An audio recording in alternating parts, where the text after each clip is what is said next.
Coming up on this episode of Courage Over Comfort with your hosts, Matt Logan and Beth Blanchard. There's really no standard for fandom in my eyes. You're a fan or you're not.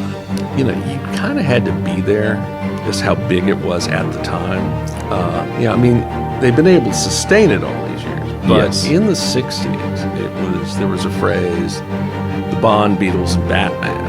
And especially, Bond is like one of the last big pieces of intellectual property, a term I'm not fond of, but everyone uses it now. Right. That's, not been nailed down by a major studio. 007, it is here. It's here. It's yeah. here. So I've been playing this close to the chest. Are you ready? Now, you're the I'm not co-host. ready. I know, but I play a lot of things close to the chest. There's a few other things planned. I'm in the middle of some research. It's basically wrapped up for some other things that I'm not publicly talking about. I've been keeping that close to the chest and things too. So Full of secrets. and people have asked, well, not secrets, but mainly just kind of like plans, right? And I think strategic. Exactly, yes. And so 007, I don't know how many messages, quite a few messages like, well, I get it, it's fun and things like that, but what does that have to do with courage over comfort? Yeah. Right? Doesn't make a lot of sense from that perspective, does it? No, I think you could be looking at this a lot of different ways, but I'm sure that there is something swirling around in your mind There about is. how this is going to go down. Absolutely. So here's the question for you that you don't know what that is. Do we intro it that way, or do we talk about it at the end of the podcast? I think we talk about it at the end. Let's talk about it at the end then. Leave some mystery. Absolutely. I'll be honest, if people don't want to listen through or watch this whole episode, these nuggets at the end that we're going to talk about, fast forward. Worthwhile. Yeah, seriously, fast forward. Yes, for I mean, sure. it's definitely worth it. This guest is extremely knowledgeable. Yes, very. Isn't he? You didn't have the opportunity to sit down with him because we had to go to a secret location. 007 here. we're so talking secret. about. I didn't even know. Right. That's Exactly. pretty top notch. And so we went and sat down and had this conversation. He runs a blog called The Spy Command, and what we're going to do is we're going to put the website up and stuff like that. He is also on another podcast that's called James Bond and Friends, and I've probably for the last 4 months or so been listening to episodes of that. That's so awesome. Trying to catch up and things like that. But extremely knowledgeable. It was a super fun conversation for me. And again, stick around for the end because there's some gold. Literally gold. Like in Goldfinger. Make sure you listen. Please help me welcome Bill Koenig. Hey, Bill, thanks for being here today. Thanks for having me, Matt. Absolutely. You're a busy guy, and I appreciate your time, and I'm really going to enjoy this conversation. And what I was just thinking as I sat down and, just did the countdown, right? I want you to evaluate my level of fandom of James Bond, right? Like at the end. Not yet. Okay. We'll just see where I get with it. Yeah. I'm probably a novice in comparison to yourself and things, but... Well, don't worry about it. There's really no standard for fandom in my eyes. You're a fan or you're not. Yeah. And there's different styles of fandom, and it's not something I worry that much about. Right. I'm thinking of all these different memories and some of those things that Bond has had in my life and things like that. And I should say it's probably essentially it goes back to my dad's fault that I'm a fan, but it's my dad's fault really that my uncle is a fan, right? And my uncle is really who got me into it. All right. And things like that. I was just, in fact, I think The Living Daylights, License to Kill was the first theater Bond that I saw, but The Living Daylights was Dalton's first. Right? Yeah, so License to Kill was his second movie. So you saw your first one in the theater just as it was going into a 6-year Exactly, hiatus. right? Yeah. So you stuck with it, so that's stick-to-itness. So Absolutely. So you get credit for that. That's a weird time to start being a Bond fan. Yeah, exactly. The thing, but I can't remember if it was before or after that. I think it was after that I saw Goldfinger. In fact, we were, if memory served me correctly, a buddy of his, Ed, and we were in the living room and we watched Highlander. Mm-hmm. You remember that movie and then Goldfinger. So that was a little weird, right? But a combination. But Goldfinger is my favorite. Bond, of course, because it is what it is, right? Right. I mean, there's a lot of firsts in there, and yeah. I'm a huge Mustang fan, and that was the first film a Mustang was in. That's right. They would have been filming it sometime in the spring of '64, and the car was introduced at the New York World's Fair.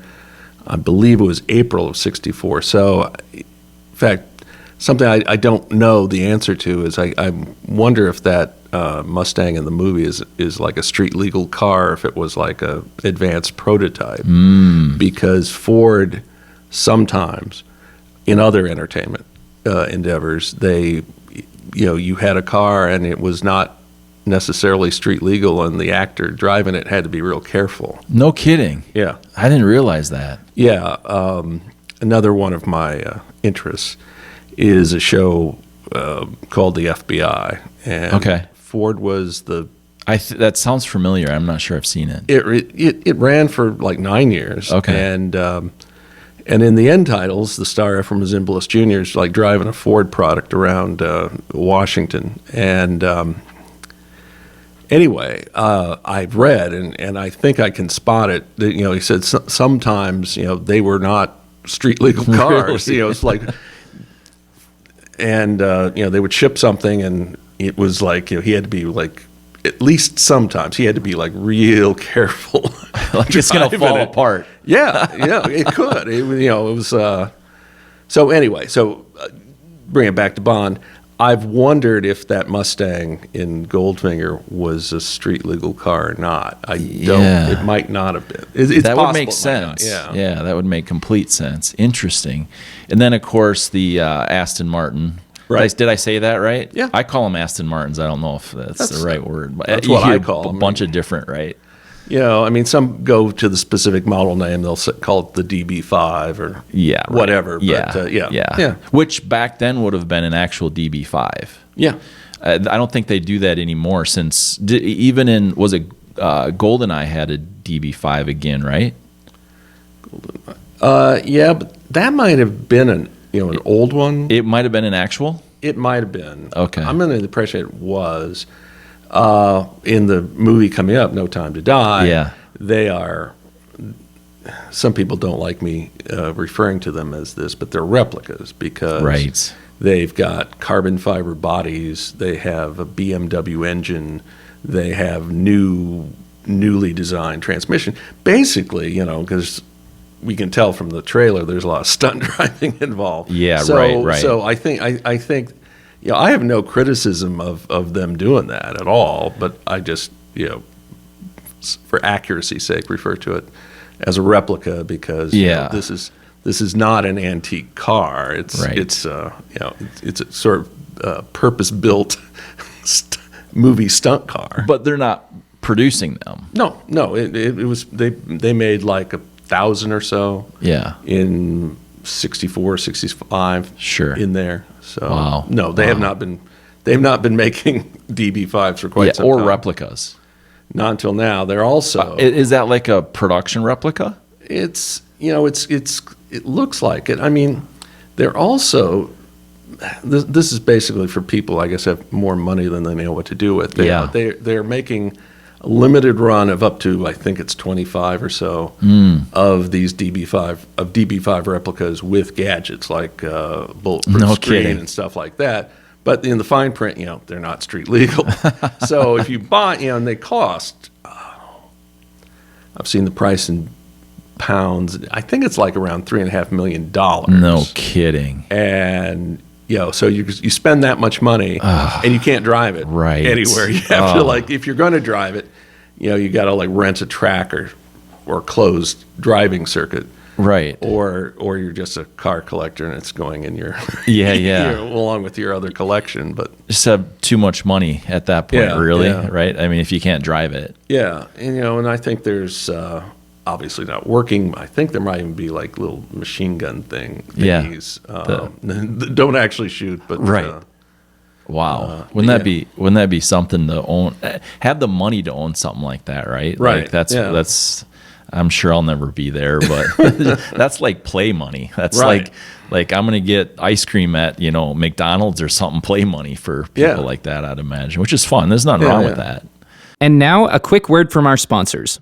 Maple Springs Campground is sponsoring today's show. Love this place. Isn't that great? Christmas in July they're talking about, but what about like actual July and Christmas? That's Yeah. what we need to figure out. Yeah. Can we do that? All year round they I have mean- stuff going on, right? Yeah, there's an event coming up, and we'll talk about that in a minute. But a campground Love in it. Minnesota. It's a summer thing, and they have an event in January.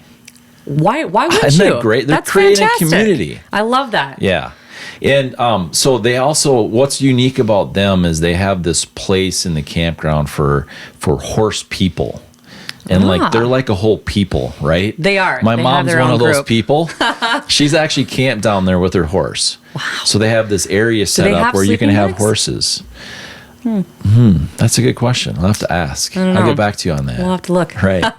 But what they do, they have great hiking and fishing, actually trout fishing, like it's known trout fishing down there. Love trout. And Maple Springs Campground has Sunday worship services from, what's that big holiday, Memorial? Yes. From there all the way to Labor Day, all summer. You don't even need to leave. You don't need to leave. There's a great fantastic. store there. They Everything have you need. tenting. They have full RV hookups Love that. and seasonal. Like you totally can would be park the your RV RV. guy. Yeah. Yeah, for Yeah. sure. Someone was just telling me what they did this summer about tenting, and I'm like, yeah, I like running water in a shower. Yeah, I'm going to go with the RV myself. Yeah. But if you don't have an RV, Yeah. they have showers free. Fantastic. Yeah, it's great. So you don't Wi-Fi. smell. So if you you get your church. Yeah. You have a lot of fun. I mean, volleyball, the dog park. Like, you never need to leave. Exactly. Love this And there's place. this little playground. I've possibly played. You're the reason they have signs. They have signs because of me, absolutely. But it's like some of the people that are there, the seasonals, they talk about the ponies that are there. There's two cute so little cool. ponies, like they're starting a petting zoo or something. I swear, I don't know. It Not sounds really, like it. but We got it's dogs, really cool. horses, ponies. What else could you possibly need? Well, trout fishing, like I had mentioned before, there's a lot of people that go down there for that. So you need to eat. This is true. So So I could go down there, set up shop, and just meet the people that have the dogs and the Yep. trout, and then I'd maybe be set, even borrow a right? horse for an afternoon. I don't know. It Yeah. sounds like a fun idea, though. Maple Springs Campground, look them up. Yeah, let's get booked Give 'em- already for summer. Give them the website. What do you got? We got Maple Springs at campground.com. That's maplespringscampground.com. You can call them if you're one of those type, 507-951-8876. That's 507-951-8876. And again, thank you, Maple Springs Yeah, Campground, thank for you. believing in what we do. We love it. Can't wait to be there. KFG Coaching is sponsoring this episode of the podcast. Sponsoring the podcast and really people's lives. That's what she does. Absolutely. She is a mindset coach. Yes. Krista is her name. And incredible person. Totally. Amazing Yeah, person. I've been able to chat with her several times, and I love that she is able to bridge the gap, right? When you go into a business, employees don't really want to talk to HR about certain things because that's within the organization. Right. And she bridges that gap really Yeah. well, like extremely well, between the employees and like in HR departments. Yes, absolutely. And just brings out what some of the issues might be or whatever else. It's one of the talents that she Like a has. communication wizard. Yes. That's totally what it is. And bridging the gap is like putting it lightly, but helping to get people on the same page, feel comfortable talking to her and relaying that information to the other side with intentionality and, Yeah. really good communication. I think it's a win-win for everyone. And In a great respectful resource. way. Yeah, absolutely. Yeah. And it's not like you did this wrong or you did that Mm-hmm. wrong or whatever else. It's actually just finding good solutions. Right. Yeah. From a business perspective, it's a win-win situation. Yeah. You know, your employees are more productive, your business is more productive when you get some of that out of the way. That's exactly what she does. Makes all that smooth over, gets Yep. people back on track. Exactly. It's perfect. And what's great too, because she's like a business coach.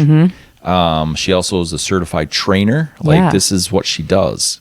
And she has a lot of, what I really love about it, she has a lot of personal experience that she brings to the table, right? She's Yeah. not just one of those people that runs her business from the outside and just says, this is how you do it. Do as like I she say. has exactly. She has that experience, that personal experience Yes. to really make that happen and work and bridge those gaps that we talked about. But she also does personal coaching, like Right. people all over the world. And it's the experience and the trust that you can get with her. Not Yeah. just get, but you feel right Yeah. away. And I think Yeah, that's yeah. the impact and the change that Yeah. opens the doors for businesses to be more successful and people to be more successful because they have someone to guide them. Absolutely. For sure. We need to look her up. I Yes. want to look her up. You've got to go, internet, wherever you are, hit up kfgcoaching.com. She has got all of the information that you need to get to where you need to go and get connected with her from a business or personal standpoint. Either way, it's a good investment. Yeah. I'm thinking I might, like literally, I might contact her. Right. Yeah. Get over there, It's brilliant. kfgcoaching.com. That's all you need to do. She'll take care of the rest. Thank you, KFG Coaching. Yes, we thank you, appreciate you, and wish you the best of luck with all of our listeners here. Absolutely.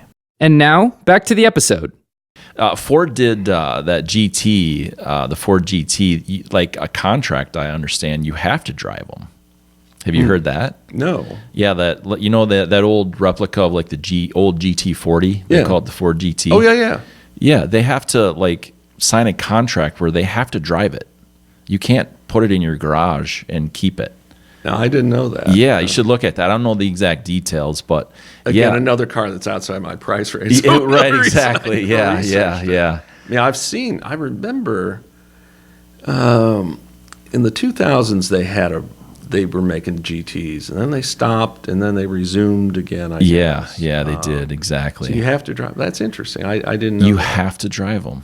Yeah. Like the newer ones at least. Right, you know. Yeah, someone, I can't remember what it was, but there's a celebrity that bought one, and they like, I can't remember if they were trying to resell it or anyway, they broke the contract. Okay. Ford came and repoed it. Really? Like I know that sounds Yeah. extreme, but Well, it's an image car for them. yes, It's also good point. It's also a little bit of a laboratory in the sense that, you know, there's some advanced materials that are in the, you know, in that GT. Yeah. Again, carbon fiber. Sure. I forget all what else. Yeah. But, Yeah. You know, I mean, essentially, they're using that as kind of as I called it, a laboratory to kind of play around with advanced materials that eventually may work their way down the more mass Sure. products. But Well, that makes sense. Yeah. Yeah. Makes good sense. and Honda does the same thing. I don't know about the requirement that you drive it, but like they make the NSX, and there's uses of aluminum and carbon fiber there too. Again, it's the same principle. You have this, you know, incredibly high-end car, and you play around with manufacturing techniques Okay. and materials, and it maybe some of this then ends up, you know, further down the product line. But That's like brilliant R&D then, really. yeah, I mean, that's kind of, you're getting kind of paid, you know, people are buying the product Right. and you're doing R&D with it essentially. yeah. Yeah. There was a GT replica that they blew up in, what was it, Die Another Day. Yeah. Yeah. In the lineup of all the cars.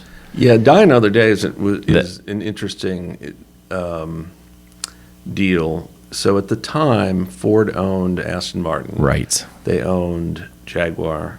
They owned Land Rover. They owned Volvo. Volvo cars, not Volvo trucks. And Ford did this deal with the filmmakers. And it was for like all those, primarily for those European-based luxury brands. There was also a Thunderbird, which they don't make currently, that Halle Berry. I'm not even sure she drives it. You just see her get out of it. Yeah.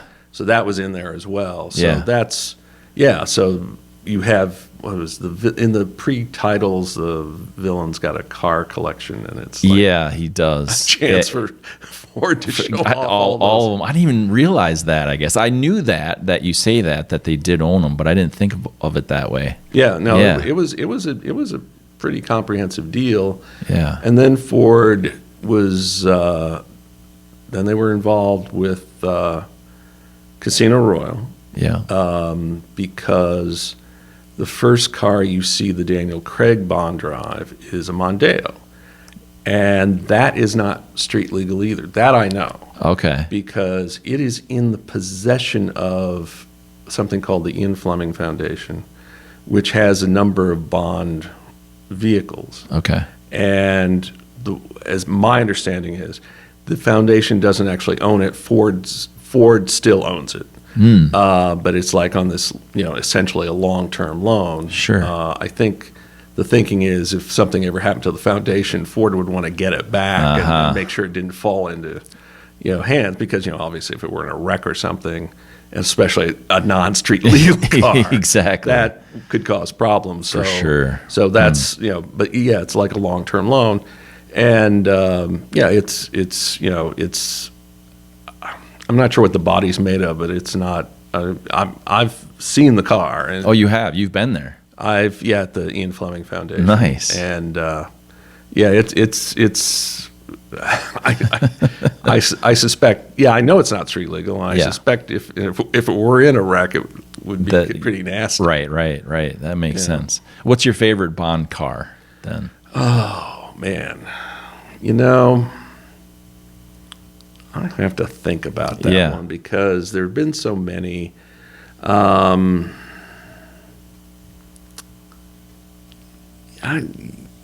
guess I don't have the car. Sure. There's been a number of interesting ones. It was kind of weird in the 90s when Bond's tooling around in a BMW. Yeah. I remember Golden. I was really disappointed to see that actually. Well, in 1994, there was a James Bond convention. Okay. It was in Los Angeles.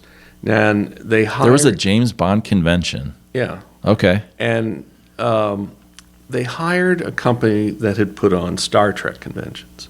Now, this is not the kind of thing the Bond filmmakers really go in for. And they did one in 94 and 95, and then they haven't done one since. Well, I was going to say, I don't think I've heard of it. Essentially, they were coming out of that hiatus we mentioned briefly. And I think they were like looking to,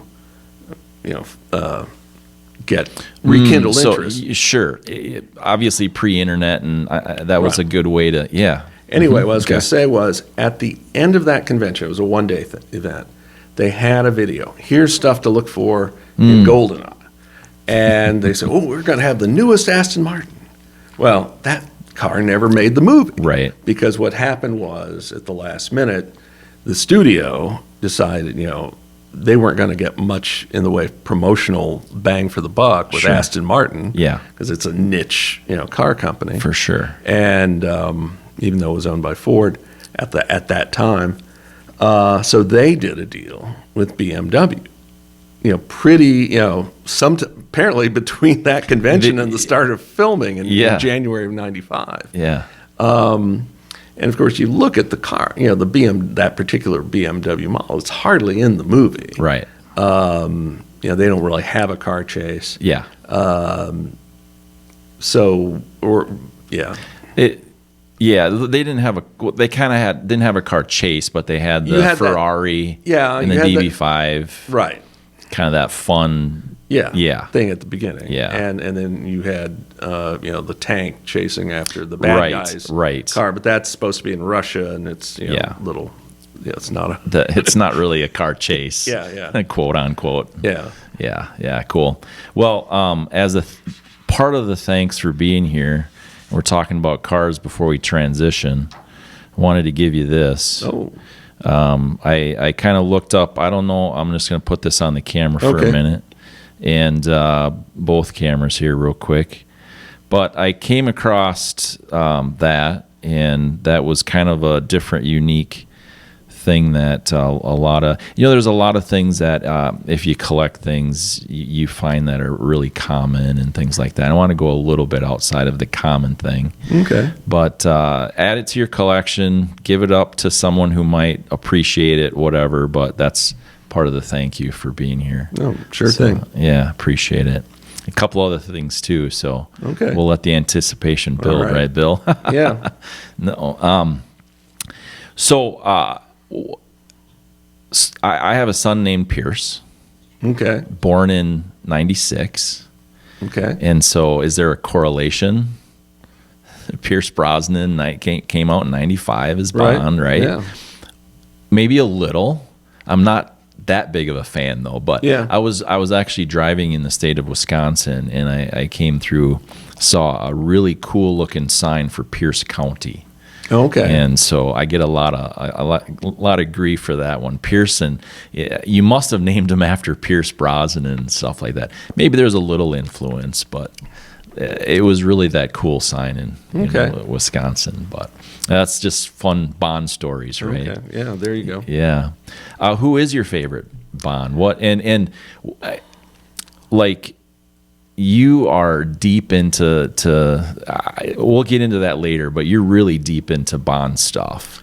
So there's got to be some things on some of the actors and things too that isn't real common knowledge. So I want to talk about that after your favorite Bond. Well, I'm one of the old guard, and I came up during the Connery era, so I say Connery.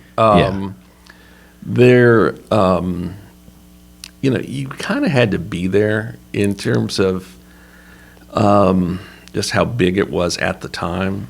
I mean, they've been able to sustain it all these years, but in the '60s, there was a phrase, the Bond, Beatles, and Batman. Is that right? I hadn't heard that. Yeah, because now of those three, the Batman thing was probably the most faddish. It was up and then it was down. Right. But yeah. It was. But yeah, there was like real intense interest in all three. Around '66. Sure. So, yeah, it was so powerful, and drove Connery crazy because it was such a had trouble getting basic privacy. Okay. Even in those days. Yeah. Yeah. Because like when they did, they filmed You Only Live Twice. They started filming in July of '66, and when they went over to Japan, it was just crazy. And, really? And they I had no idea. He had trouble just getting out of his hotel room, and there's a. It's one of the home video extras about the making of the movie, and there is a shot, taken from that era of Albert R. Broccoli, the producer, kind of chastising these Japanese journalists. He's like, he couldn't eat, he just wanted a little privacy, just wanted to get some lunch, and I think you should leave him alone just so he can have some lunch. Sure. And no, it was so. Yeah, it was. It was just huge, and it wasn't just a thing. It was like a really big thing there, and so much so that when Connery leaves and they bring in Lazenby, and then George Lazenby, and there's Lazenby, that's a unique story unto itself. Right. How a guy who had like no acting experience managed to get that role. Exactly. It had to be, he was a model, if I remember correctly, right? Yeah. And it had to be because of that, right? I think the key thing was he just wanted it more than anybody else. Is that right? Okay. Yeah, he was just intent on it. Okay. And they tested a lot of people. Sure. And there were like 5 finalists. And Life magazine did this. They didn't pose together; they put them together in the photo. Right. The 5 guys, the 5 finalists. In basically the same pose. I don't know how many people they tested overall, but do you remember who the 5 were? Oh, there was one guy, last name was Richardson. Yeah, that's all right. It was another guy named Hans de Vries, D-E space V-R-I-E-S, I think. Okay. There was another guy named Anthony Rogers. He was kind of the older of the bunch. There's, I want to say John Richardson's name, but I'm not sure that's right. So yeah, I mean, when I look at that group, to me, I mean, maybe it's just, I saw the movie first before I ever saw this picture, but you know, he does look the part more than they do. Okay. And the question, even today, there's kind of a division about it. He has people speak more highly of him now than they did then. Because part of it then, he's like following up Connery, which is like this incredible thing to follow up. Right. And they kind of suspected, too, Connery would come back at some point, didn't they, at that point? Well, they probably wanted him. I mean, that's a little complicated. Because obviously he did. Yeah. But that was weird, too. Yeah. Well, let me close the loop on Lazenby. Sorry. No, that's all right. But Squirrel. Lazenby, got some really bad advice from his agent or whatever the guy was. And said this Bond thing is going away, and do you really want to? No kidding. Holding the bag, and so it's going away. So he leaves after one movie. Yeah, and Lazenby was at that '94 convention I told you about. So he actually left. Lazenby said, "I'm finished." That was it. Yeah, he announced one and done. Yeah, and I didn't realize that. And apparently, they had not actually got his name on a. I think they wanted him to sign a multi-picture deal, but I guess they never actually got around to getting him on. Okay, it was discussed but not finalized. I guess it was, which seems kind of. I find that a little hard to believe, but stranger things have happened. I guess. And now a quick break for your ears if you're watching, and your eyes if you're. Wait, did I get that right? Here's some music.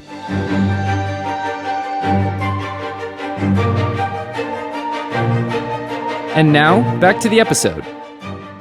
So they were ready to move on with somebody else, an American actor named John Gavin. They were going to do an American actor. I had no idea. He was signed. Really? Gavin was signed. I don't know if you know who John Gavin is. I recognize the name. I can't picture in my head. Ever seen Psycho? Yes. So he was like the boyfriend, Jet Li's boyfriend there at the beginning. Yes. Kind of classically handsome. For sure, yeah. And they were ready to go with him. Is they were they were also talking about kind of Americanizing the character somewhat. Anyway, United Artists, which was the studio. Is that because it took off so well in America, or do you think, or? I'm not exactly sure. They were going to do, they're doing Diamonds Are Forever, which was going to call for significant U.S. location work. Yeah, Vegas and So that might be part of it. But they were kind of like how to make, keep the popularity going. Anyway, United Artists did not like this idea. Yeah. And I don't think I would have as a fan either, like if that would have actually taken place. So it makes sense. So there was an executive at United Artists named David Picker who died here a 3 years ago. And he did, but before he died, he published memoirs and he discusses this. He was just, he was just against the idea, and he figured we've got to get Connery back, even if it's just for one. We've got to get him back because they're like a little uncertain about. On Her Majesty's Secret Service did fine, but it had not done the levels of business they were used to. Sure. And so he felt that the series was at a sort of possible inflection point, and to keep it going, we got to get Connery to get us past this. And so they agreed. I believe the figure was $1.25 million. And this was 71? Yeah. Okay. One of Connery's complaints had been the overtime, schedules were like, not being met, so forth. So like one of the provisions was like a big overtime payment per week for every week past, when it was supposed to end. And also United Artists said, we will finance, I forget if it was 2 or 3. Eventually there was only one movie actually made from the deal, but financing for other movies with Connery. Okay. And but like I said, only one was made. It's called The Offense. Anyway, so Connery went for it. He donated the salary, the $1.25 million, to a charitable trust he had founded. But don't feel too sorry for him, because I think they treated him pretty well. Yeah, I'm sure on that production. But Huh. so he did the movie, and then he left again. Right. And that's when Roger Moore came in. Yeah, So. yeah, and he was let's see, his first movie was only a couple of years later, right? Yeah, and, Live and Let Die. Yeah, Live and Let Die. Yeah. Which was a huge hit. Now, Since we were talking about Connery here, yes, I'll show you. I've seen this photo. Yes, yeah. So that's him and, I assumed that he was probably your favorite, and while this photo, I don't see it out there a lot, but maybe you've seen it, obviously. I hope you don't have it, but yeah. So there we go. Well, thanks. Absolutely, Thanks very much. absolutely. Yeah. But yeah, and that's obviously in '62, and Yep. he was very fit, and he had once been a Mr. Universe contestant. Which I heard that a long time ago, and you say that, and I remember thinking back then, I'm like, how? I just pre-steroid. yeah, right. Yeah, definitely. I've seen a picture or two from that, and it's like he had bulked up. He some, did. Okay, but I've never seen. But it wasn't like now. With Yeah. I mean, it's muscle on top of muscle on top of muscle. Yeah. Today. Right. But yeah. Yeah, I mean he's a bit more built up than he is in this photo. Yeah. Yeah. Obviously, though, in Dr. No, I mean, you could tell he was fit even for that era. Like, Right. You didn't see that a lot. Right. I mean, it's different today, like you say, but back then you watch movies and look at the different actors, and they had like a dad bod like I do, right? Yeah. It's like not like he was, so I'm sure that helped the movie too. Yeah. But I'm trying to think where I was trying to go with this. But anyway, so Connery's my favorite. Yeah. Live and Let Die. What do you remember about that? Because I remember even when I saw it, it was obviously very much later, but there was still a lot of controversy on it, and the voodoo, and some of that kind of stuff, and some unique situations for filming in the Bronx, wasn't it? I think it was the Bronx, and also I think they call it the FDR Highway. The scene where Bond's driver's killed and he's stuck in the back seat, and that's right. I believe what they did was they filmed that on a Sunday. It was like the only day when they could like close off that highway and not create just total, So the cars you see are all their cars. Oh, is that right? Okay. Yeah. Okay, so it was a closed highway. Sure. I suppose you'd have to. Yeah. And on the home video, there's a commentary track by Tom Mankiewicz, the screenwriter. Okay. And he talks, as that scene unfolds, he's describing what happened. Sure. And he said, it's not a big deal now, but it was a big deal at the time.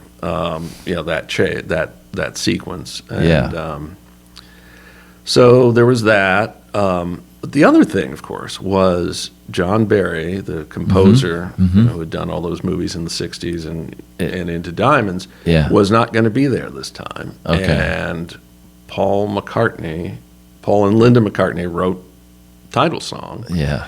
And George Martin, who had been the Beatles' producer, he worked with McCartney to like orchestrate it, prepare the demo, Sure. and so you were going to have the first rock song for a title song, and that was a big deal. It's probably the biggest song of almost all time, essentially. Like, it's everybody recognizes that song. Yeah. Today. And that's the but that was like, that was a big departure, and and I suspect that probably led to its box office success. Now, I remember what I was about to say. So some of my American Bond friends are not big Roger Moore fans. They had come up with Connery, and they found Moore to be very disappointing. And and in fact, one of my friends specifically says he refuses to buy any of the Roger Moore Bond films on home video. Okay. He doesn't consider them true Bond films. Really? Yeah. So so then would Never Say Never Again be a true Bond film to him? I have not. I've never asked him on that one. Yeah. But I suspect, he probably would. Yeah. Because it's got Connery in it. Yeah, exactly. Even though it's not made by the Eon Productions. Yeah. So. Yep. So anyway, I had this discussion one time. They said, well, the series almost died with Live and Let Die and The Man with the Golden Gun. And I said, what are you talking about? And I said, oh, yeah. And I said, no, it's like what happened with the Live and Let Die was the U.S. box office was a bit less than it had been with Diamonds Are Forever. Okay. But the international box office was a lot more. Live and Let Die was the first Bond film to surpass Thunderball in total global box office. Wow. Okay. And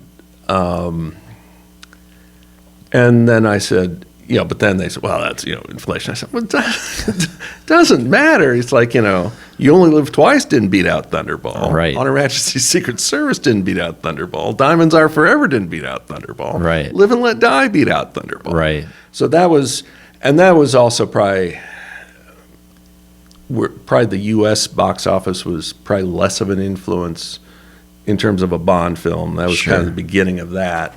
But no, it was a huge hit. And then now The Man with the Golden Gun did fall off. Yeah.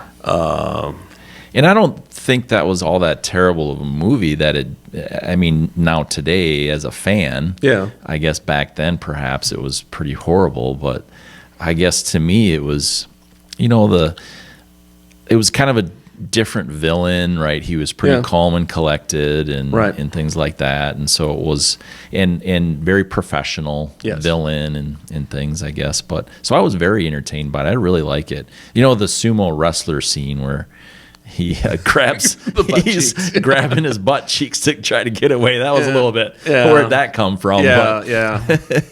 So there's some good laughs in it too. But, also, I also kind of wonder if they were doing a little bit of economizing because you have the, Scaramanga, Christopher Lee's got that complex on that island and, this vast equipment to convert sunlight into energy and all that stuff. Yeah. And it's guarded by one guy. Right. One guy? Right. I guess the automation must be really good. Yeah. Good point. Although I once had a discussion with someone who likes the movie and likes it more than I do. And he said, well, but if they had more, then you'd have to then have then you'd have to do a scene showing Bond overcoming all those guys, all those extra guys. And so in a way, it kind of maybe a little more quicker and efficient just to kind of cut to the chase. Yeah. I don't know, but... I suppose you could say that Scaramanga was overconfident or something like that, too. There you go, yeah. You could spin it that way, that he was that good. He didn't need all the extra help, right? But that's right. Yeah, I thought it was pretty unique how... I don't remember. Was it the opening sequence where he had his gun, obviously gold, and he had it? What was that? It was like a pen. A pen, cigarette holder. Yeah. Cufflinks. That's right. The trigger was the cufflink. Yeah. That was pretty unique. I thought that was pretty cool when I saw that, how they came up with that and things like that. Yeah, and again, on the home videos, they have these extras, making of videos. And so in the making a video for that, a guy named Peter Lamont, he worked on the film. He wasn't up. He did quite a few, right? Yeah, it's quite a few. Yeah, I thought so. Okay, yeah. So he was describing there was going to be this presentation, and he had to show how it could be put together. So I guess he's like putting it together, like under the table, and then here it is, and just to show this can work. But I think he had to do a lot of practice, and I think Christopher Lee had to do a lot of practice right. as well. Yeah.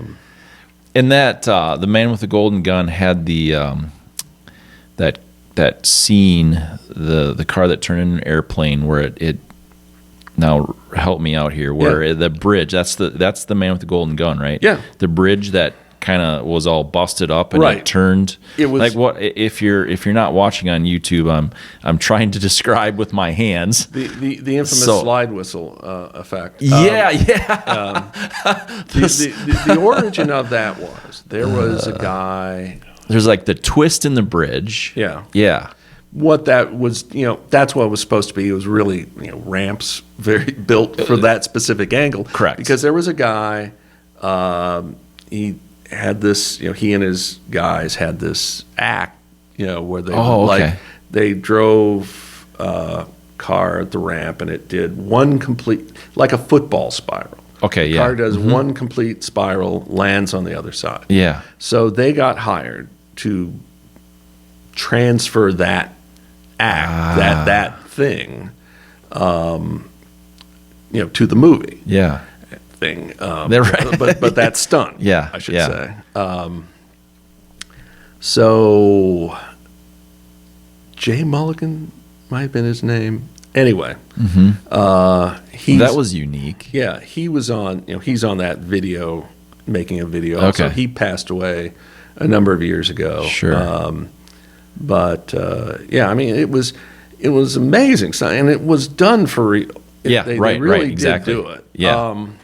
So what they talk about on that making of video was, so they've got this thing set up, and they've got divers in the water in case something goes wrong. Okay, sure. I wouldn't have thought about that. Yeah. Makes sense. And and everybody's gathered now. Also to make the car balanced, so there was a stunt drive. And the guy is like on the floor of the car, and he's got hand controls.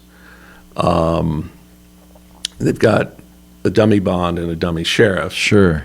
And he's down at the bottom, and he's got to do this. Now that guy's his nickname was Bumps, I guess, Bumps Willard. Okay. But for some reason, this is what they don't explain in the video. It's like, for some reason, for this most critical of stunts, he hasn't actually done this stunt before. He never did the thing in the You're kidding. at the stunt show. And so anyway, that's intense. Yeah. So they roll the cameras, and first try, it's perfect. It just comes down on the other side, safe and sound. Cast and crew are like off to the side. They rush the car, just congratulate the guy. Right. And then, but the director was Guy Hamilton, and Hamilton was actually thinking about doing it again. And someone said, "Why?" And he said, "It's just too perfect. It's just too." And oh boy, I would not mess with a good thing. Well, apparently, when this was proposed to the driver, Bumps Willard, he says, "I am not going to do this again." This is like, and so obviously that means it scared him. It was, if you're smart enough, I think if you got it, you don't risk your life a second time for aesthetics. Yeah. Good point. I mentioned the slide whistle. John Barry is a great composer. That was not that was not his best idea, and I believe he said later, I shouldn't have done that. But because I've always thought, what they should have done was either go completely silent or maybe have this little like wisp of like a little bit of breeze Sure. kind of sound effect. That would make sense then. Yeah, that was the slide whistle, because it like almost destroys the effect. it nearly does exactly. I imagine like what it would have been without that, right? Yeah. Like it made it funny a little bit, right? Like the slide whistle kind of made it funny. It was cool, and that's probably still like, I don't know when I saw it, but that's probably still one of my favorite stunts. Right.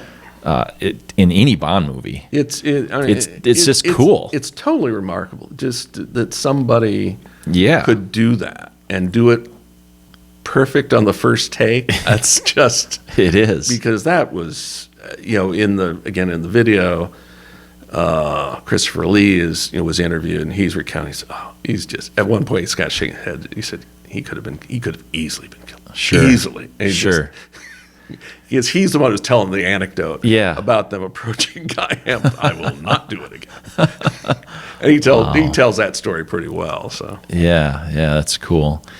Do you like Bond girls and stuff like that? Obviously, they've changed a lot over the years, and for good reason, and things like that. And they're I like how they're more equal. yeah. In some of that. But is that kind of is that just natural evolution, the way that things have come, or were they described this way in the books as well because of the time period, or Well, when you look at the ones from the novels in the context of the 50s and 60s, some of those women, are pretty strong characters. Okay. Like Honey Rider, Honey Child Rider in the novel. sure? She had been, like she killed the guy who raped her, Yeah. And, she was like making a living in a very kind of, tough way, collecting those shells and selling them. And, self-educated. She was like going through the Encyclopedias, right? Yeah. She'd like gotten up through T or whatever it was. Yeah. Pussy Galore, despite the name, Right. was obviously, Extremely strong woman. Yes. Yeah. and I guess that's true. I mean, she was kind of portrayed as fairly equal, a pilot. Yeah. I think there was still, that's a good point, though. I didn't think about it that way. You think of all the poor choices that they made, I guess, and how they kind of scripted some of them, I think. Well, that the name Pussy Galore is from the novel. It's that's a Fleming thing. Yeah. I suppose right after World War II, you think of that time period when he was writing some of them, he started writing them how many years after World War II? Wrote his first one in the winter of '52 in Jamaica. Sure. That's when he wrote Casino Royale. Yeah. It was published the following year. Yeah. So not long after that time period, and obviously that was a very different time then. Right. So I suppose, I like what they're doing though. Moneypenny, now and things like that. I thought it was a little weird at first, right, for me to see that. But how is she described in the novels? The Moneypenny we see in the films, in my mind, is really kind of an amalgamation of two characters. Okay. Because I didn't know that. M's secretary was Moneypenny. You didn't really see her that much. In the novels, you dealt more with there was a secretary for the 00 section. And the 00, there were like three of them, but always in the novel, the other two guys that were always away. Okay. When there were chapters about Bond's routine in the office. Sure. So he had a secretary, and you saw more of her in the novels. So in my mind, they what they did was essentially merge those two characters into one. Okay. And then what happened was they wrote out the first 00 secretary, and then Mary Goodnight came in, and then so that's So Goodnight was Moonraker?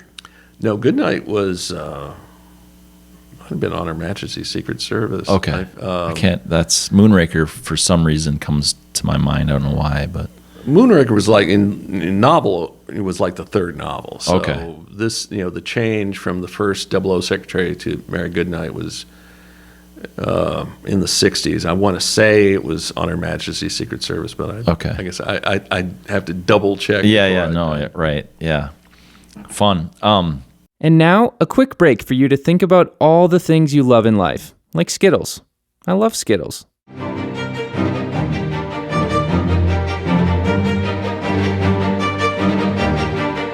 And now, back to the episode. So I remember Live and Let Die. We'll bring that back up again for Bond girls. I remember, Jane Seymour and her, what I thought was so cool, and she's my favorite Bond girl for her eyes. Like, she just has cool eyes. And so the next thing that I have for you here is a signed, authenticated photo by Jane. Wow. Well, for, again, donated, whatever, things like that. But I appreciate your time greatly for this. So, you want to know my favorite Bond movie? I do. I was just going to say, let's hear it. Well, mine's one of the femme fatales, and that would be Fiona from Thunderball. Okay. Luciana Paluzzi. Yeah. It was, the whole sort of Black Widow thing. Of, having sex before she kills the victim. Yeah. But, she stood up to Bond. Yeah, absolutely. And, she was not going to be turned to the... Yeah, she was in the wrong room. Yeah. And which is interesting. The actress, she had basically played virtually the same role in The Man from U.N.C.L.E. And, is that right? Yeah. Okay. I didn't know that. Yeah, because what they did was, for U.N.C.L.E., they filmed a pilot, and then they decided, if this doesn't sell, if we could film some extra scenes, and we can release it as a movie in at least in international markets. Okay. So that's what they did, and so the Luciana Paluzzi scenes were in those extra scenes. Again, it's the same femme fatale type character. Her name was Angela in that. Okay. And Interesting. like in Thunderball, Angela meets a bad end. Right. Similar to how Fiona met a bad end. Really? Yeah. What was the timing of that then? Time frame, I should say. Man from U.N.C.L.E., was there some copying? Or was it? Yeah. What? That sounds interesting. Well, Ian Fleming was involved for a time in the development of The Man from U.N.C.L.E. Really? Yeah. That is very interesting. So, TV producer named Norman Felton, he was actually born in England, emigrated to the U.S. He had been sent a copy of Thrilling Cities, can we turn this into a TV show? Well, he looks at it and he's like, there's no TV show here. Yeah. But he's got network types, he's got sponsor types. Sure. Wanting to see him about it. So he uses that meeting to improvise a pitch. Yeah. And then, that's really great. If you could get Ian Fleming involved, it's like, we'd have something. So Fleming and Felton met in late October of '62. Okay. Fleming was never going to do the heavy lifting. A writer-producer named Sam Rolfe wrote the pilot. Okay. But there was the subject of the character, the lead character. So they met for 3 days, and Felton had trouble getting Fleming to sort of concentrate on the business at hand. They met in New York, kind of more or less halfway between, L.A. and London. Yeah. And Fleming did a lot of walking. He'd had a heart attack earlier in the year, and this was part of his, recovery regimen. And so, on the last, I believe this was the timing. So, on the last night in New York, Felton types up some ideas and shows them to Fleming. And Fleming comes back with handwritten ideas on telegram blanks. In other words, back in the day, you sent physical telegrams. Yeah. You write it in the blank, pay your money, and it get sent. Right. And so he wrote them on That's the how he's blanks. doing. Yeah. Is that right? Handwritten notes. Wow. He used 11 of the telegram blanks. Back in 2015, I had a chance to see some photocopies of those telegram blanks. Oh, wow. Cool. So anyway, so there's a question of the name. Apparently, from the Felton side, he had come up with Edgar Solo, and then Fleming comes back with Napoleon Solo. And supposedly, I saw this interview once with Felton. The way Felton described his reaction was, well, why Napoleon? I said, well, it goes good with Solo. Yeah. And anyway, the Bond producers eventually, did not like this, and Fleming bailed out of the project in June of '63. Okay. In '64, they sent him a cease and desist letter. There were negotiations, because they were going to call the show Solo. Well, of course, one of the gangsters in Goldfinger was named Solo. Yeah. And so there were negotiations. So on the TV show side, they agreed to change the name to The Man from U.N.C.L.E. Sure. So That's very interesting. Yeah. So yeah, but it was always kind of a sensitive kind of subject. At least for a time. Yeah. But let's wrap up with quick Bond 25. Okay. I mean, obviously this is official Bond 25. You throw in, like we talked about, Never Say Never, it would be 26. Well, if you count 1967 Casino Royale, And it'd be 27. I was just gonna say, then you add in that, which I actually own on VHS. Okay.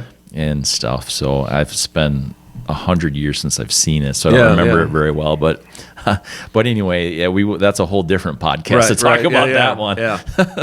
But so officially Bond 25, we have a release date, I believe. Yes. 9th of April? 10th? Something like that? Well, in the UK, it'll be April 2nd. Okay, sure. The world premiere will be March 31st. That's right. They do it different with Bond, don't they? They release it over there first and then here. I know it's the second in the UK. In Europe, it's like second, third. I mean, that week. Okay. And then the official date for the US is April 10th. But now that like all movies, pretty much do those Thursday night previews. That the money count gets rolled into the Friday figure. But But really, it'll be Thursday night, April 9th, in terms when you'll be able to see it. Yeah. Cool. A lot of anticipation for this one. Do you think it is Craig's last? I think so. Yeah.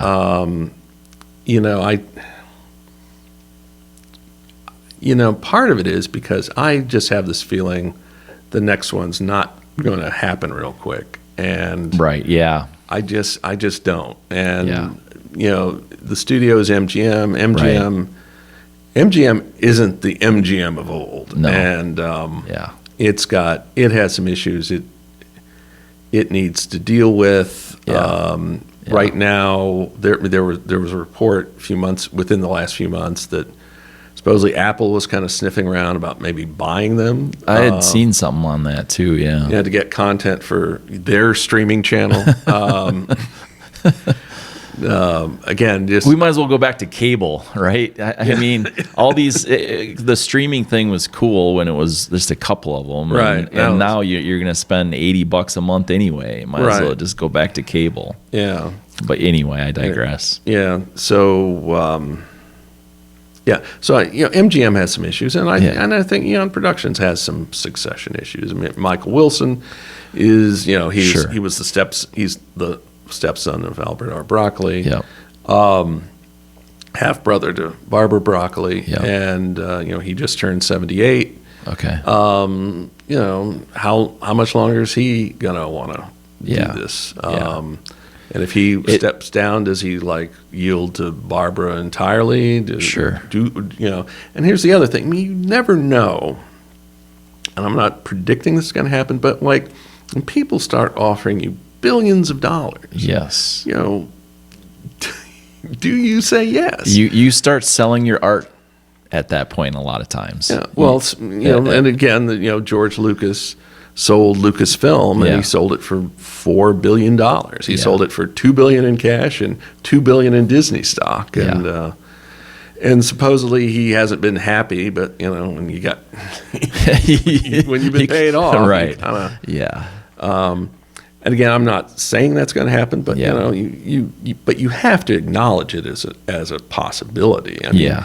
and especially Bond is like one of the last big pieces of intellectual property, which a term I'm not fond of, but everyone uses it now. Right. That's not been nailed down by a major studio. It's got a very unusual structure, and it's kind of it's essentially kind of controlled by the Broccoli Wilson family and MGM, but MGM had bought United Artists in 1981. Yeah. And so that's why, and United Artists back in the 70s had bought out Harry Saltzman, so that's Right. all this complicated stuff. Yeah. It's big business. Wow. Well, and I mean, I just think there's got to be a number of things that are going to have to get worked out. So Yeah. it's like it would not surprise me. I'm not saying it's going to be a 6-year hiatus again or anything like that, but it wouldn't surprise me if there's some things to get worked out before Right. they make another Bond film. Yeah. So in that sense, I think kind of people should kind of enjoy the moment. I mean, I'm not necessarily crazy that this thing is so tethered to Spectre the way it is. Yeah. But Yeah. that decision's been made. That ship has sailed. Yeah. Might as well enjoy enjoy it while you got it, and it's coming up. And this other stuff, we can talk about that another day. Yeah. Right. Yeah. No, I know we need to wrap up. So, But no, yeah. I mean in terms of what fans should view as. Sure. Yeah. Even yeah. if you're concerned, Okay. like let's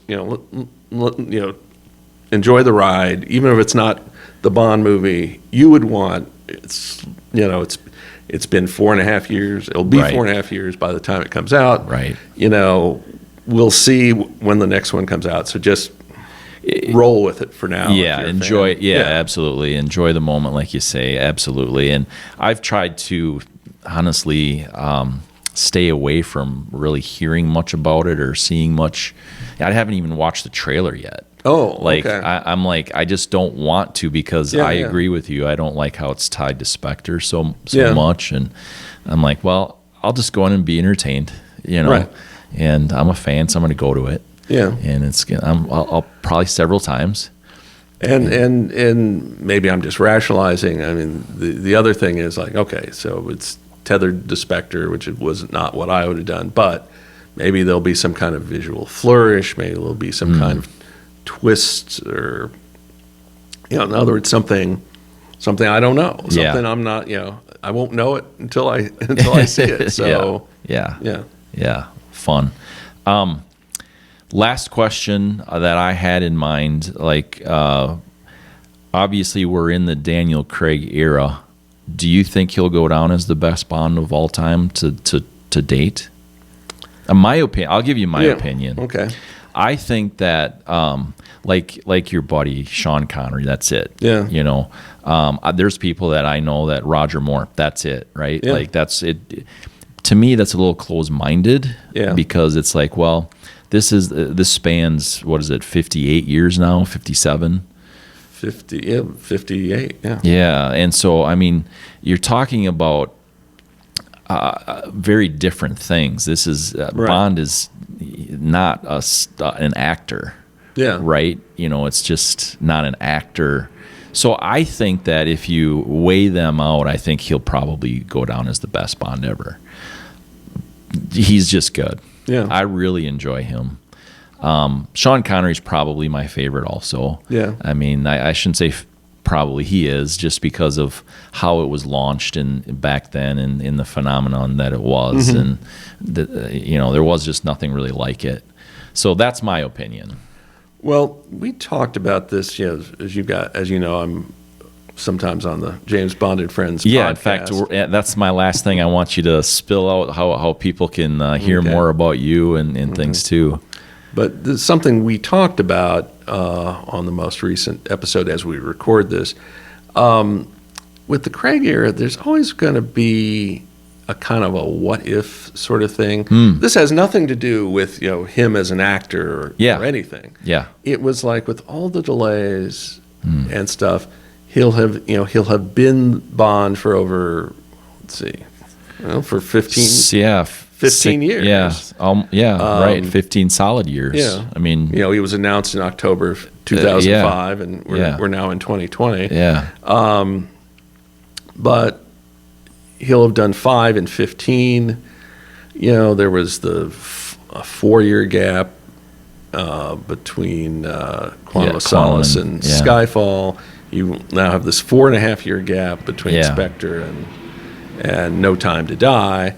So, the way I think it was James Page who said this, like, if you had said back in 2005, oh yeah, he'll be, the guy will have been Bond for 15 years, you would have thought, oh, that'll be, wow, we'll have probably 8 or 9 movies. It's like, well, no, it didn't work out that way. Right. And so in that sense, there's kind of a what if thing.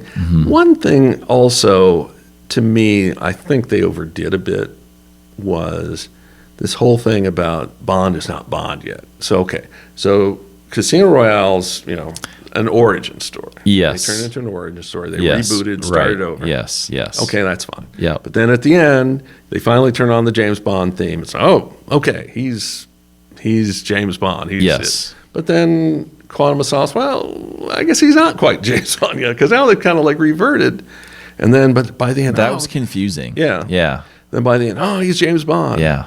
And then, like in Skyfall, well, he's James Bond at the beginning, but then, he gets shot, and he gets a little, he goes, I agree. I'd be pissed off too if I got shot and fell down that thing. But he gets mopey and he goes off, and he's like, so then he's got to like get his mojo back. Yeah. Here we go again. Yeah. And then, so then in Spectre, he's James Bond. He's got his mojo, and he has the mojo, but there was something about that film. They really had trouble dealing with that last act, the last third of the film. And that, of course, there were all those leaks had to do with the Sony leaks. Right. Sony being hacked and all this stuff, and not just Bond, but just all sorts of stuff getting out. And I mean, some of the things that they were looking at. I mean, there was like one draft where apparently Bill Tanner, one of the MI6 people, turns out to be a traitor, and Bond watches. Really? Yeah. And Bond, I hadn't heard that. And Bond, Bond watches him commit suicide.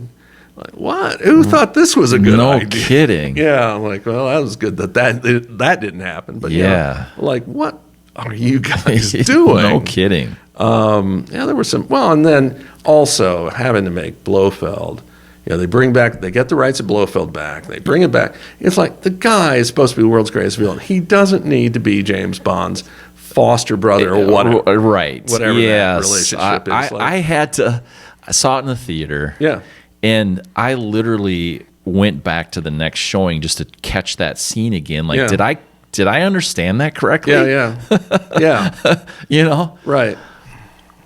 Because, and here's the other thing. So, like, I saw Daniel Craig interviews where he said he could be a little colorful in the interviews, but he talked about how Austin Powers, they screw this over. He said something stronger than screw it over. But so we couldn't be as funny as we used to be. Why? But then, then you go with Blofeld, you're going straight to the Austin Powers playbook. Like, wait a minute,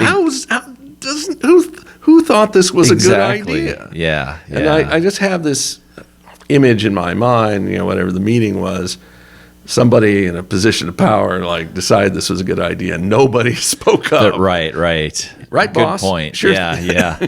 How high? I'll jump. Yeah. Yeah, absolutely. At least that's speculation. It's not even a guess. But. Yeah, exactly. Good. I want people to figure out how to get a hold of you. If they're Bond fans, Man from U.N.C.L.E. fans, you do a lot of different things. I know. So let us know where can we find you. Well, I do a blog called The Spy Command. Yeah. Which is at hmssweblog.wordpress.com. I'll stop you for 1 second. We're gonna put that on the screen on YouTube. Okay. We'll also put that just for people listening. We'll put that website on YouTube and all the places, Podbean, Okay. all these different places too. So Yeah. I also show up on the James Bond and Friends podcast, which is produced by MI6.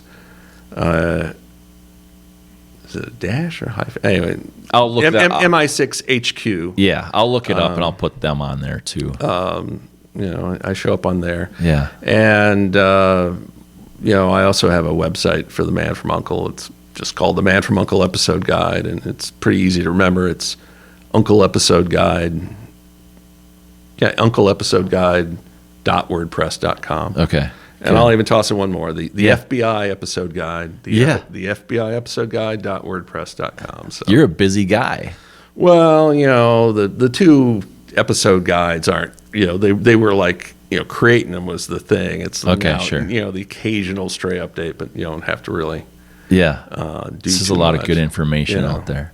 Yeah, but so like the Oscars are coming up. I'm kind of curious to see how Once Upon a Time in Hollywood's going to fare because, they showed and a fair amount. They showed this episode of the FBI, except they took out Burt Reynolds and they put in Leonardo DiCaprio, and they those shots of DiCaprio. I mean, they were definitely modeled very closely on the actual TV episode. Sure. So, and there was like a real attention to detail. I found it very amusing because like nobody ever talks about the FBI TV Yeah, show. yeah, these yeah, days. exactly. And here's so Yeah. much of it in this Yeah. movie. Yeah. They also had a lot of Matt Helm, which was a Bond competitor Yeah. from the 60s, which those were like goofy movies based on very serious novels. Don't really have time to go into them here, but I discovered the novels through those films. I mean, the films are basically like the Dean Martin show in a spy setting. Yeah, right. Sure. Bill Koenig, thanks a lot for being here. Sure, appreciate it. Hopefully we'll get an opportunity to sit down again. Well, thanks, Matt. I appreciate it and enjoyed myself. Great. Thanks a lot. Well, there it was. All the information you could possibly know about 007. Oh, no. We could have talked like all day. I can't believe how much information he has in that head of his about like how all of this came together and all these little things like behind the scene pieces of information that I had no idea. Yeah, it was incredible. I was completely blown away. And I, of course, did some research going into it a little bit. And I've been a Bond fan for a long time and mainly of the movies. I've dabbled in the books, the novels a little bit, but not much. Mainly read excerpts here and there. Can't talk. And so like it was super fun for me to learn these other things and like, you've heard about some certain things and then it's like, oh yeah, I kind of heard about that, but he confirmed it. And does it make you appreciate the movies more? It does because you understand that it's not just something that's thrown together. Yeah. Right? Like it's very strategic all the way through. Absolutely. Yeah. And even writing the novels and the details, even the details that Bill and I spoke about off camera and things was pretty remarkable, like in the novels. And so if I learned to read, no, I definitely have an interest though in the novels now for sure. Yeah. And really understanding the characters a little bit better. And the only thing that I'm a little concerned with is like, is this going to deter me from appreciating and loving the movies like I do? Right? Yeah. Because I don't know if you've ever read a book and watched the movie or whatever. And it's not the same. It's not the same. No. So, well, and you can't like get it out of your head either, because like you're visualizing characters the way that you've seen them to be. Yes, and as not you're reading how they're it, described. Exactly. So we'll see. Maybe that's another episode.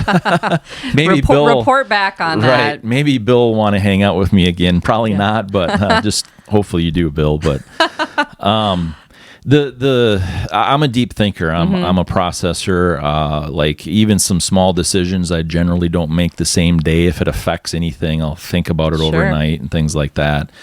And with that processing, I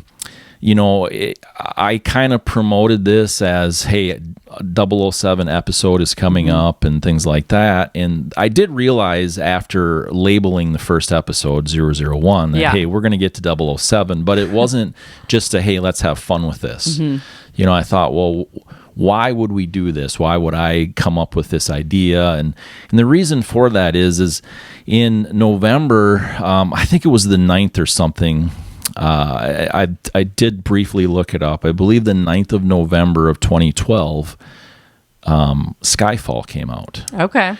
And so my daughter died September 4th of 2012, 2 months prior. Wow. And that was probably the first Bond that I didn't go to in the theaters, pretty nearly opening weekend or certainly opening week. Wow.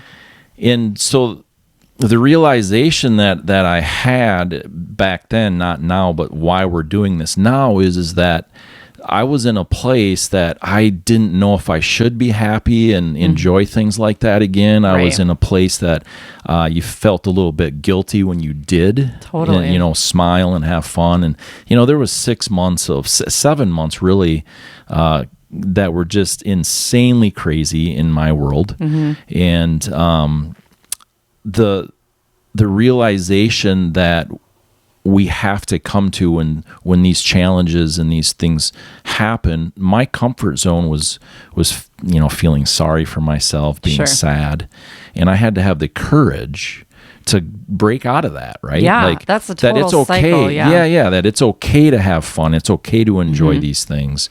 Now, granted, I'm not very good at it still today to have as much fun as even I would like to. And some of the things that had happened in that short period of time, I've got many years left of taking care of. Yeah. And that's okay. I don't say that as a complaint, but the realization through something that I really enjoyed, the Bond films and things like that, was that I avoided that, right? Like I avoided Skyfall. I didn't want to see it. I just pushed.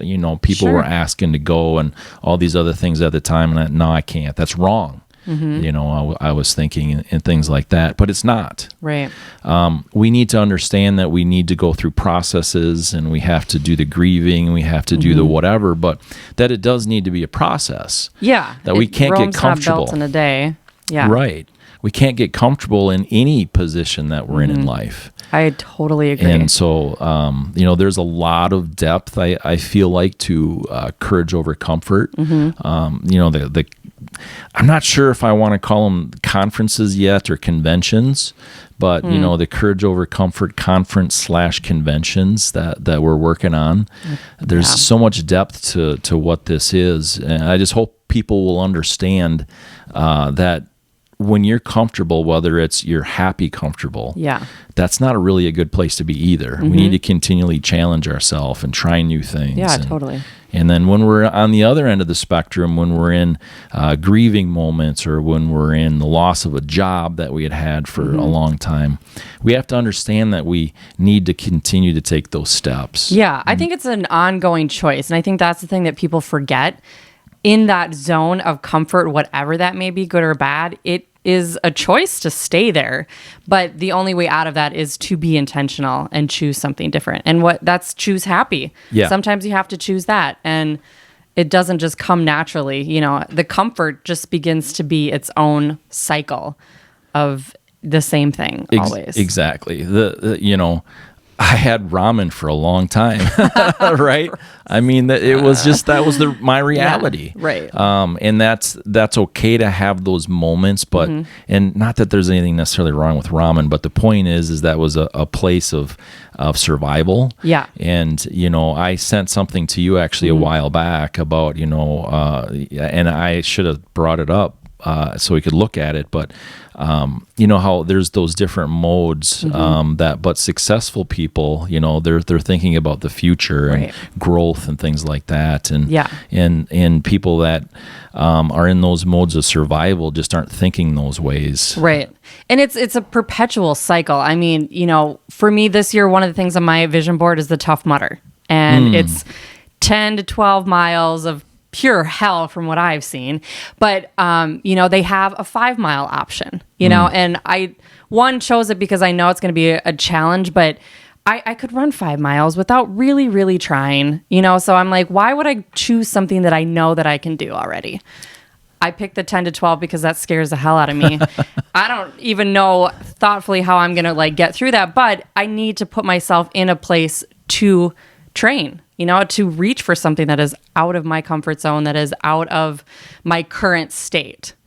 Otherwise, I'm not going to work towards it. I'm not going to grow. I'm not going to change. Yeah. You know, and certainly I'm going to be challenged by that for sure. But, you know, being comfortable is okay, you know, as a phase. You know, I think that you need to continually move through those different phases and choose things, not all at the same time. It doesn't have to be one after another, but to continue to grow, to move forward in anything needs to be a choice, and to get out of that comfort zone. Absolutely. And it is the process, right? Like you have to go through the process. Right. It's not, what is process? I mean, it's movement. Yeah. Right? It's just not staying in one place. And, right. Well, and it's like a you know, video game, right? There's levels. There's, you know, you can't get to one without getting to the other one, you know? Yeah. Except maybe in Mario when they have those little like levels. But I think the process is something that people forget. Yes. They want instant gratification. They want right now, get me to the next step, right? And one thing that I came across recently is talking about levels with feelings and going from jealousy to disgust. Like those are moving up in an energy level. You don't go from bottom of the barrel to the top. Right. Nobody does that. Nobody goes like, just be happy. When people say that, makes me so angry because it's not just a jump all the way to the top. Right. You know? You can get happy. Right. But there's a process. You need to move up the ladder. Yeah. And the ladder is filled with lots of different phases and feelings and whatnot. It is. So someone once told me that people are like water. They seek their own level, right? And that's not a negative. I mean, that might sound initially a little bit negative, but the thought and the guts behind it essentially is like, you know, think about that. I'm not going to do a Tough Mudder. That's not my level. Yeah. Right. Like you're going to, you know, raise to that level. And my level is different than yours, and Joseph's is different than mine and yours, and Ed's is different. You know, and I mean, I'm not thinking of anybody specifically, just to be clear. But so we need to seek our level. And that level, as we continue to Lord willing, get older, that level needs to continue to increase. Right. And we need to go, it's like a lock and dam, right? I mean, that's pretty cool. You know, they raise the level of that boat, and it goes down the river some more. Right. And I think that's so important that we have to sit there and rise up for a little while and then move forward again. Right. That's a great analogy. And I think, you know, without a higher level, nobody reaches anymore. Like everyone just stays exactly where they are. Yeah, exactly. So it's necessary. I mean, think about, you know, when you're kids, when you're trying to get them to walk, you know, you're moving the toy or whatever they're trying to get to farther and farther away. Yeah. Otherwise, they're like, cool, I got the toy. Like, why even work harder anymore, you know? Yeah, exactly. So, and it's, you know, what happens when they go the other direction? You know, well, the water's high and it goes lower, and they, you know, different things like that too, that we have to understand that sometimes we might have to go backwards a little bit and take a little bit different route. Right. And that's okay. Yeah. But as long as there's movement. But, you know, you got to pull an arrow backwards to go forward, right? Exactly. Yeah. And, you know, and sometimes there's, you know, clarity and perspective in taking a step back. Yeah. But don't take up residency there. That's right? exact. Yes, absolutely. You can pitch a tent for a little Yeah. while if you need to. Right?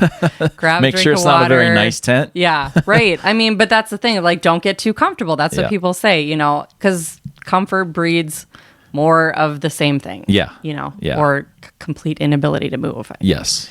For sure. Exactly.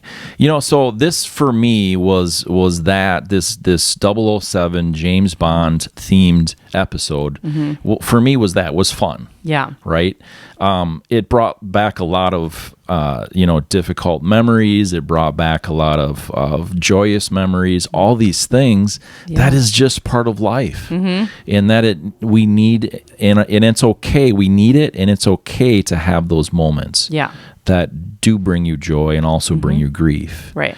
And we need to recognize. I need to recognize what that is and where it can take up residency, as you say. Yeah, absolutely. So, yeah, it's part of our life. We're all, in different James Bond processes. isn't part. I don't mean Yeah. James Bond is part of everybody's life. I think everybody's probably heard of James Bond. I feel like you should have. I mean, you Yeah. don't have to see all the movies, but I think everyone's you've heard of him. Yeah. Yeah. But I think, the process of everyone's life is a little bit different, but it all involves things changing, recognizing, building, growing. I mean, there's so many phases. Yes, and I want to wrap up with this. People,